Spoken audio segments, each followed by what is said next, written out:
So I say that like in a traditional approach, it's always like the adult who's telling the children what they need to do and what they need to learn. You know, even in like older children, they sit in rows and the teacher says, we're all going to learn the letter A today, even if you're not interested in reading. And so it really misses a lot of people, because the people who are very far ahead in letters are like bored, and the people who aren't ready for letters kind of don't know what to do, and it really only meets a couple of children in the class who are ready for that letter today.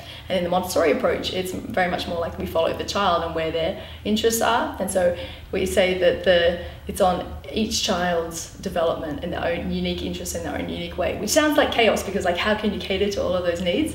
But the Montessori environment, the prepared classroom, is like a second teacher. And so all the materials are beautifully laid out, and the children can choose where they'd like to work in the classroom, like language, or in the art and craft area, or working on puzzles and eye-hand coordination, or perhaps helping to prepare a snack, which is also part of, you know, life skills and builds executive functioning as well. So there's lots of different areas of the class, there's lots of movement involved, and you have mixed age groups where the older children are modelling and helping the younger children, and so the younger children very naturally learn. And then the teachers are there to support and give lessons where the children are up to, or step in when they need a bit of help and step back again. So actually the whole biggest difference is, instead of it being an adult-led approach, it's a child-led approach, where the children don't lose their love of learning, they're so curious to explore the environment around them. So we talk about practical life activities in Montessori classroom, and that's things like mopping the floor and washing the dishes and preparing snack and being involved in all of the things. And it's almost like just being part of a community, just like they're at home, they're being part of the family. So I love also applying the Montessori principles in the home in that way. And they're learning so much because they're learning sequencing skills, like they first go and get the water, and then they come over and they pour the water in, then they need to get another jug of water, and then there's movement where they're controlling the movement to hold the jug, and it's a process as well. So the first time they probably do, you know, dishwashing, they're spilling water, and over time they refine that more and more. And so then there's language opportunities, all of the names of things. This is the jug, this is the water, this is the towel, this is the cup. So there's language opportunities. There's social interactions and engagements, because it's often to do with mealtime, and there might be another child washing up and how we do those things. So there's lots of different learning areas involved in such a simple activity as washing the dishes. And this building the sequence, they keep getting challenged. So as the child gets older, you add more steps, like adding an apron at the beginning of the activity, and then drying the dishes at the end. So they're building on those skills as well. So I always think that the only reason it's a problem is because we think that they're doing it on purpose to wind us up, you know, they're like disobeying us, they're throwing themselves on the floor. But actually when they're having a tantrum, they're usually just needing our help more than ever. They're the ones who are having a hard time and needing our support in that moment. So even just that switch of thinking they're trying to wind us up to, oh, this child needs some help now, you have to do some work on yourself to get there, but it really helps you be available for them. People say, oh, we should just ignore a tantrum because otherwise you're encouraging it.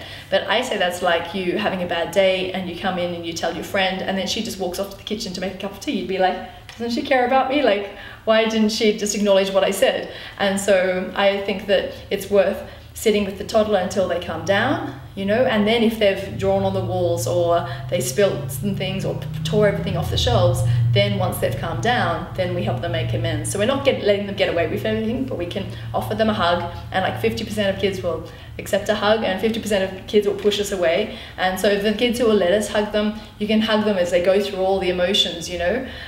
Sometimes it's complete anger, and then they kind of start to feel a little bit sad about it, and then they might feel a bit embarrassed, and you know, you see them go through all the things until they take a big deep breath, and then they usually kind of actually calm again. And the kids who push you away, they don't want a space, you can just say, I'm available, you know, let me know if you need any help, and just keep offering that, maybe, you know, once a minute, or just whenever you feel like that's available. And then when they really have calmed down, often they will jump on your lap and they will want a hug because it was a hard thing for them.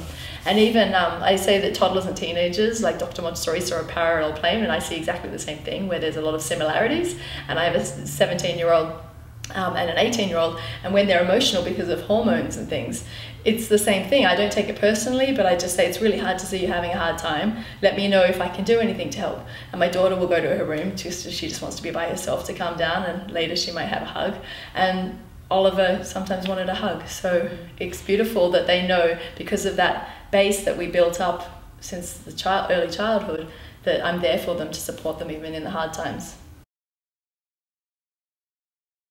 I think, yeah, self-care is so important, because how can you support like a toddler who's having a tantrum if you're tired and run down? It only works really when you're rested and you're available. And so when you leave work, I actually have an apron that I wear, and I take the apron off and I get on my bike and I cycle, and I'm transitioning from being the teacher to being the parent.